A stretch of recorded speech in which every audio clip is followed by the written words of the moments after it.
assigned out of the in the Air Force was as an intelligence officer.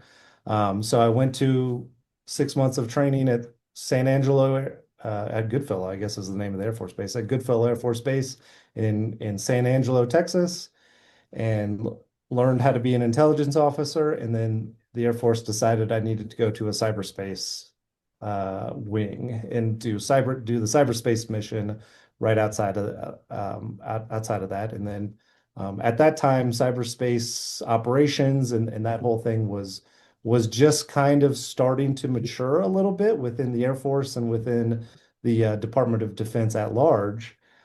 So, once you kind of gain that knowledge, then it's easy to expand on that and get more familiar with that. So that's kind of what I started doing.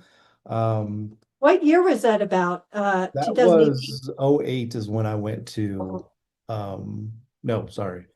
Yeah, that's right. '08. Spring of '08 was when I first started was my first real Air Force job, I suppose, outside of training. and then Um, the intelligence part, the cyberspace, was that closer to the end? no, it was right then. Yeah, that was my first Oh, job wow. was Okay. cyberspace operations. Wow. Yeah, and well, so I guess it was technically a hybrid of the two, where I did intelligence for cyberspace operations. And Okay. then I moved to another squadron and I purely did offensive cyber operations. Wow.